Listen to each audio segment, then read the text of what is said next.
Heal the world, make it a better place for you and for me and the entire human race. There are people dying. If you care enough for the living, make a better place for you and for me. It is 8:30 in the morning. It's going to be 80 degrees today, and it's currently 51 degrees, and you can see my garden beds are doing fabulous. I have 2 bottles in my hand. One is, the green one, is my insect repellent. And I have a video on it. You can check my playlist under insects. And it has garlic and onions I grew in my garden, as well as red crushed pepper flakes that I grew in the garden. And what I do is, on beautiful sunny days like this, I go out and I have my dish soap and water right here. And put it under my arm if I see an insect flying around. And then I have my repellent. And I've already gone over all of this garden bed, and I see a small insect flying near this garden bed. So I'm going to spray my dish soap and water and see if it comes up. And it doesn't. But you can see the little healthy sheen, as I've mentioned in previous videos.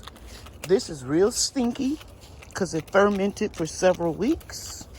It's a lot of different ways to make it. You can boil it. You can ferment your garlic and onions and red pepper all together. But the main thing is you have to strain it so that it won't clog up your different nozzles. And then I pull up anything that, like weeds while I'm doing my little inspection. And this is what I pulled up over from this spot right here, where some weeds I put down here. And here is Mexican Petunia. And I'm definitely going to take this inside of the greenhouse with this one here that I pulled up the other day. But I'm going to make a little hole right here to give it a temporary home. And I'm going to be working in the greenhouse later today or tomorrow. This is a garlic clove. Might as well just plant it. Let's put it right there. And here's another one. Okay. So yeah, just want to share that little tidbit with you. Go out very early so that it can dry up when you're going to have a warm day. Okay? And I did the same thing over here. And also back there. Right in there, those strawberries and Swiss chard and zinnias. And now I'm going to go over here and spray my strawberries in these 3 containers that are on platforms. This is my favorite thing to do. Walk around, check out your plants, see if you see any eggs or cabbage worms on your plants, and just mist them with some preventative spray. And that will prevent you from having an infestation. But these greens are just gorgeous. I'm going to be harvesting them and cooking them in the next few days. And whenever I can something that I have never canned before, I will show you. But if it's something that I already have, so yeah, it takes a long time to do canning videos, at least for me. It does, and the editing and making sure I have every step in. So if it's something that's going to be repetitive, I'm not going to repeat it. I'll just put a link to the video that shares how I make. For example, I know I'm going to make some more chow chow. I'm going to can some more greens. I'm going to make some hot and spicy tomato jam with the last tomatoes that I have in my freezer. And hopefully, if I get enough figs, just depends, because we're not getting enough, to be worth making fig jam. because the grandkiddos like to eat it. I do too. I like to eat them. So I may make that. But anything that I do that I have not already made a video on, I will do that for you guys. But with my hair and skincare, natural products, my little company, I do everything. You know, it's just a lot of work, so I have to downsize in some areas. Okie dokie, thanks for listening to me. So here we are with more strawberries, and I'm just taking my insect repellent. This box is filling up real nice. This box right here had some of the real old crowns in them, and so a lot of them died back. And you can see this is a big weed right here. So let me just be careful and make sure I'm not pulling up any strawberries, because I see strawberry there and a little baby one there. See, actually I can sever this from right here, because they are this is the mother plant, and the, what do you call them, the little bitty baby shoots landed over here in this bed. And so now I can separate them. Now if you cut these off and then just plant them, they won't take. They would just die. You have to, I'm gonna get my pruners and come back out here and do this.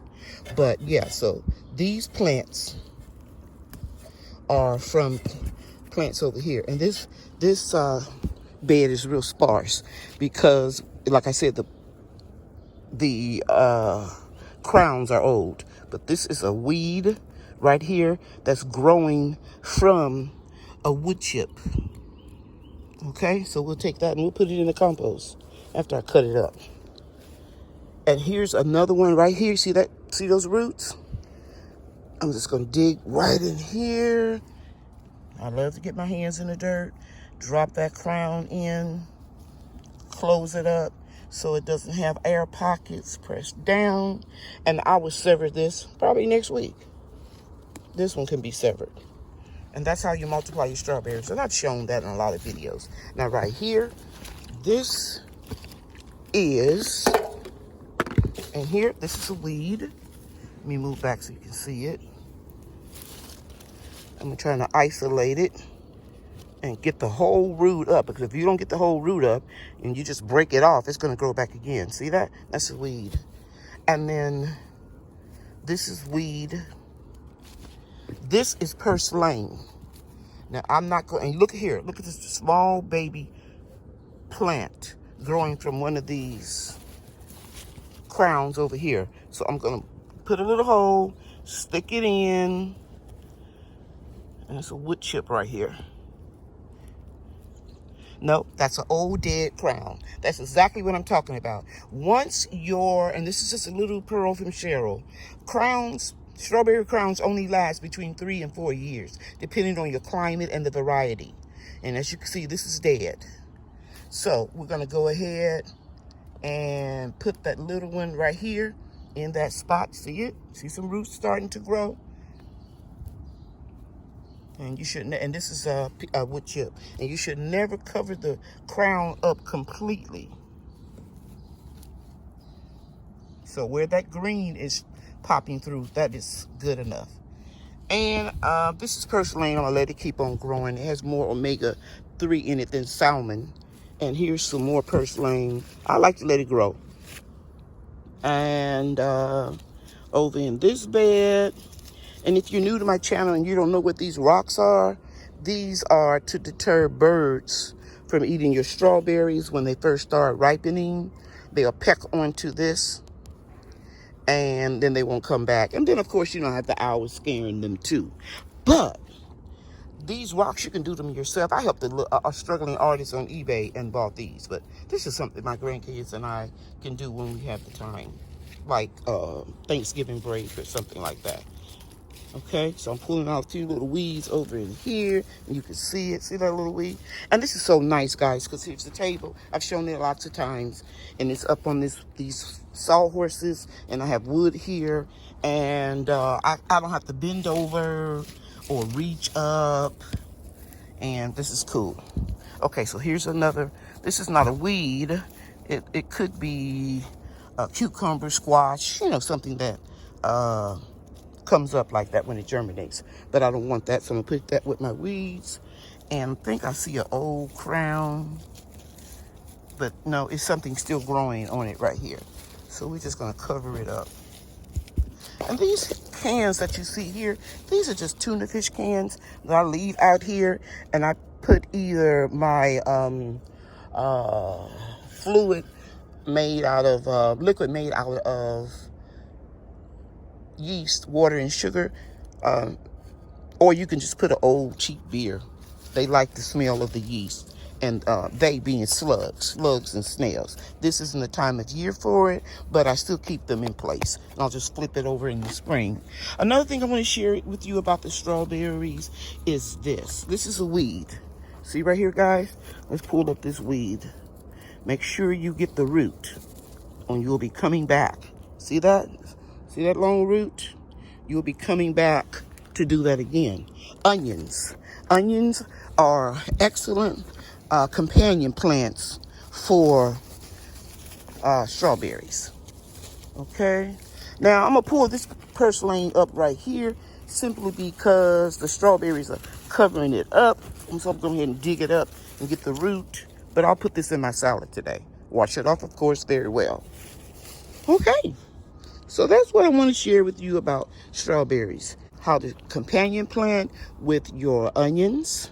How to keep slugs and snails away by putting in little traps that either has my slug juice. Here's a little grass seed right here. This probably comes from the straw that I use. See that? The straw that I use to mulch the beds. And another thing I want to show you. Okay, so that was one companion planting. How to deter slugs and how to actually trap and catch them.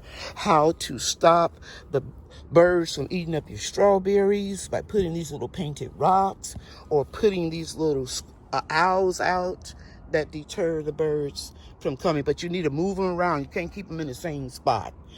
To do that would be worthless. And let's see what else. Oh, how to multiply your strawberries by immersing your runners into soil and then cutting the mother plant from the baby plant. Okay, and this is an old crown. That's another thing I shared with you, that the old crowns need to be removed to go to compost. And always, always, always mulch. And there's that old crown, because you can see the dead roots. Always, always, always mulch your strawberries. Okay, I hope I shared some information you can use. And I haven't forgotten about my purslane right here in my other hand with the camera. That's going in the salad. If you don't know what it tastes like black pepper to me. It's real peppery. Okay? All right. Now I'm going to show you a tree I have in a container that was suffering from blight, and I cut it all the way down, and I put it into dormancy by removing all of the leaves, but it came back. Okay, let me put this stuff up. Here's the purslane, and here is the compost. Now I'm taking my spray bottles. Uh-oh, guys, see what I just did? I yanked on that accidentally, and I pulled that crown out. So I got to go back and put that back in the hole. Let's fill it in. Let me put a rock right here and a rock right here, and that it would just simply remind me that that's a little fragile. Okay, I'm going over to show you that tree. So here is the tree in this big container. And I've lost the tag, but that's okay because I have it in my journal.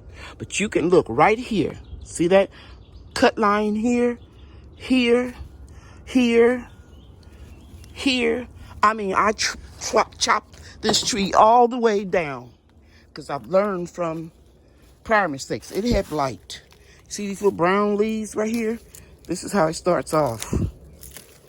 So you want to take this, and you want to make sure that you don't put this in the compost, okay? Because this is airborne. So I'll come in, and I'll take all these leaves, and you can prune them and do a better job than I'm doing. But you can see, look at that angle. You can see where I cut that off. I cut it on a slight angle so that the rain doesn't rain down on it and spread the fungus, and then it hardens over. I drop the leaf, I'm gonna get that. But, and look at this angle here. Let me see if I can show you. See that angle? You cut it down on an angle and it'll heal over. Same thing over here. So all of this is new leaves, which they're gonna fall again when the temperature gets about 32 degrees. It'll fall off again. And I think this is an Asian pear.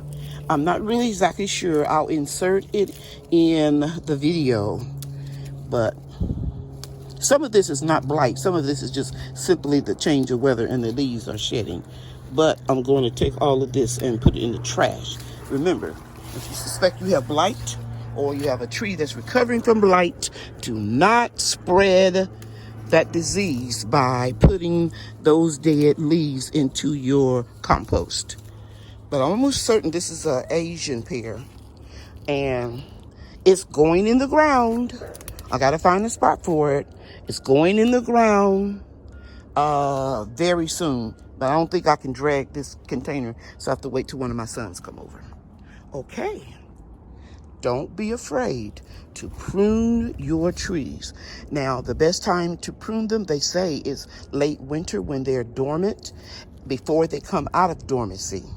In my area, that's about February. Because you remember that gala apple tree I showed you the other day?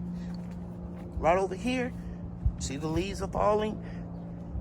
I know for a fact that this tree comes out of dormancy in February.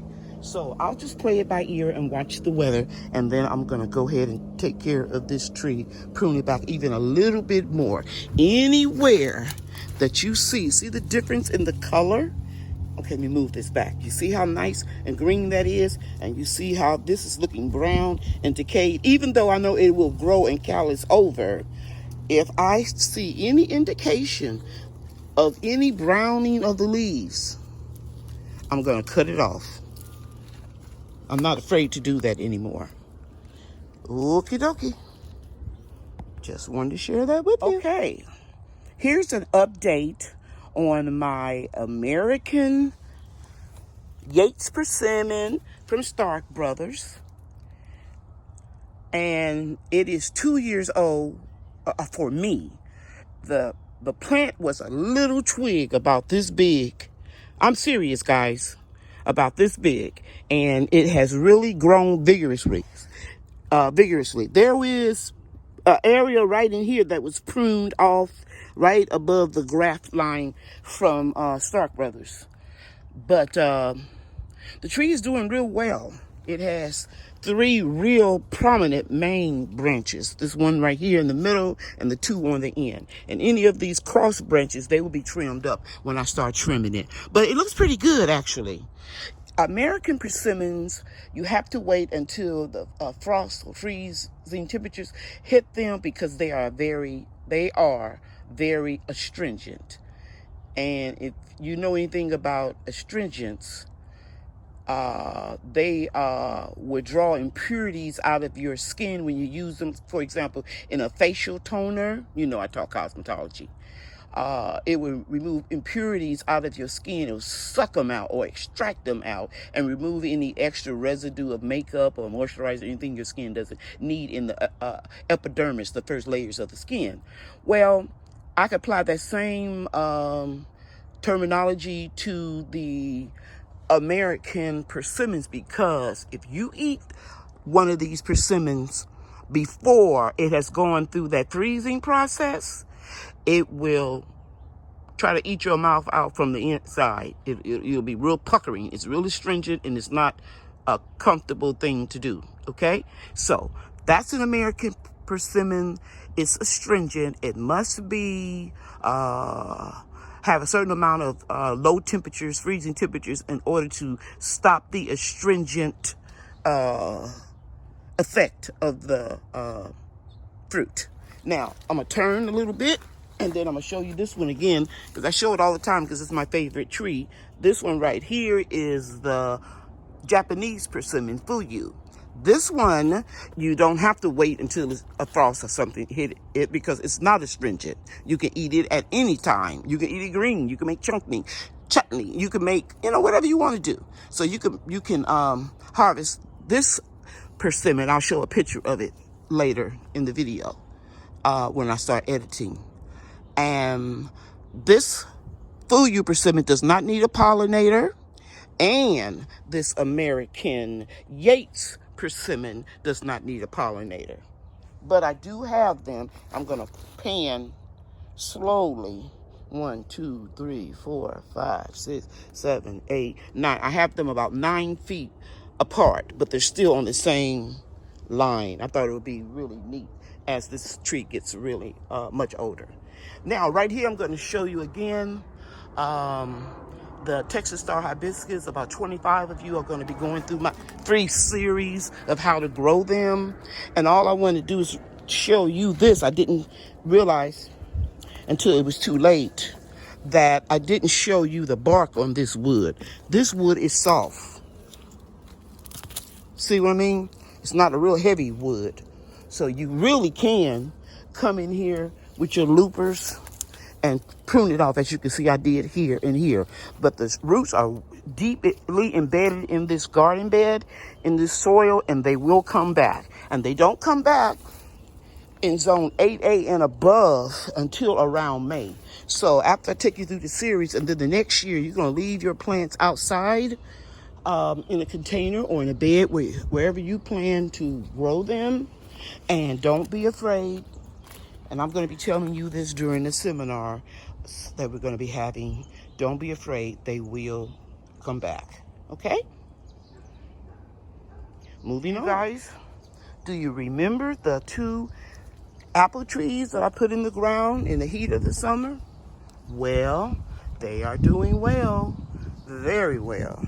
Soil is very rich. The organic matter that I put in. Only problem that I'm having is right here is so rich that with the comfrey tea and everything that I'm showing an eyesore in my food forest. Like, you see all these containers and what have you. I'm going to have to get out here and pull up all of these weeds. And that's okay, because I think I may put 1 more tree here.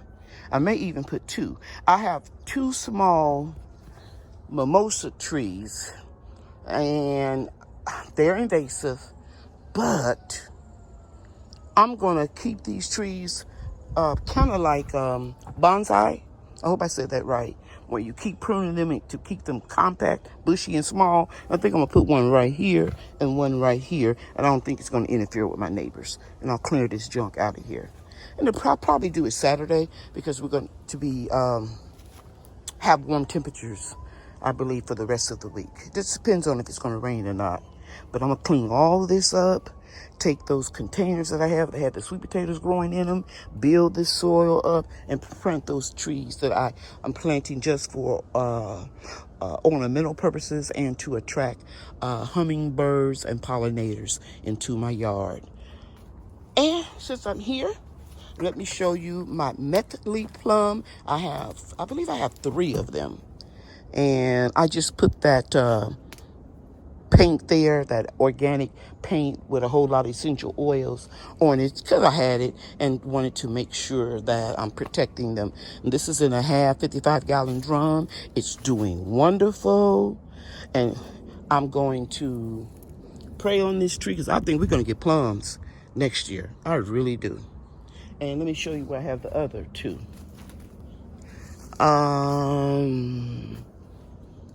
One is right there in that blue drum, and then another one right here, and this one right here, I believe, is an apple tree. Now, let me go over, because I missed something. I want to show you another plum tree. Back to the other side of the food forest, and I just want to share something with you. Sometimes when you get a tree on sale, I want you to look at this tree right here. I planted some comfrey and then volunteer Mexican petunias. This is a Santa Rosa plum. I got on sale really cheap I need my pruners, at Stark Brothers. It was like this. I kid you not. it was like this, a little twig with a graft line. And that was 2 years ago. And this summer, this tree just took off. Yep, Stark Brothers Santa Rosa Plum. Look how thick that is. And it was just like this, guys, a little twig like this. So don't give up on them. Just water them. I give mine comfrey tea. Every blue moon, I'll throw some weed tea or whatever, worm castings, what have you. And look at this tree now. And I'm on a rise. I'm on an incline with these wood chips, but this tree is taller than me. And it was only about 1.5 feet high when I got it. It was on sale. So you can watch out for Stark Brothers toward the end of the summer. They'll put with their stock on sale on clearance. And you're taking a chance when you get them because, you know, it may be too warm like where I live. But I just put it over here where it has some shade across from the grape. And it worked. Yeah, a little 999 tree will be giving me some fruit in a few years. Okie dokie. Let me show you something else. Guys, I have only one more tree that I need to get into the greenhouse. This Calamondin tree can take a low temperature of 20 degrees Fahrenheit, but this tree is 2 years old, and so I want to baby it a little bit longer before I let it go, you know, put it into the ground, because we have had temperatures as low as, I believe, 16 degrees was the lowest temperature that I can remember. So I wanted to stay in the greenhouse for 1 more year. I'm going to tie it to this stake right here, and I'm going to cut it down to 6 feet, and then I'm going to root the part that I cut off and make another tree. I don't know if it's going to be successful or not, but hey, we all have to start somewhere. Okay, that Calamondin tree is trying to catch up with the peach trees. These are doing well. 3 peach trees, actually 3 stone fruit. There are 2 red haven. This one is a dwarf right here. You see it's shorter. This one right here is real tall. It's about 18 feet. And then I have an apricot. Is it apricot? Oh, nectarine. Sorry, guys. Right in here. Nectarine. And they're, you know, it's fall, so they're doing well. I've said this before. If you're new to my channel, I'm saying it again for you. You can see the leaves here. This is all the mulch you would need. Little wood chips and its own leaves. And the reason why I have them in a raised bed is because they don't like wet feet, and we get a lot of rain during several seasons in North Texas. Over here, of course, you all know the beautiful zinnias, but my 2 cherry trees are here, and they are the second trees in the variety of trees in the food forest that will drop its leaves. Okay, let me move around and let you see if I can. And I put these 2 together in 2 separate beds for the simple reason they can't get wet feet either. Cherry trees don't like wet feet. This is from Stark Brothers. It's the Rainier cherry, my favorite cherry. And this one is the Windsor Sweet. And right here is a tomato plant, a volunteer. I just left it there. I'm going to dig it up and bring it into the greenhouse. Okay, guys, Brian wanted to be in the video. I told him if he can get on top of the gazebo, if he can figure out. Brian, come down before you hurt yourself. Get yourself down.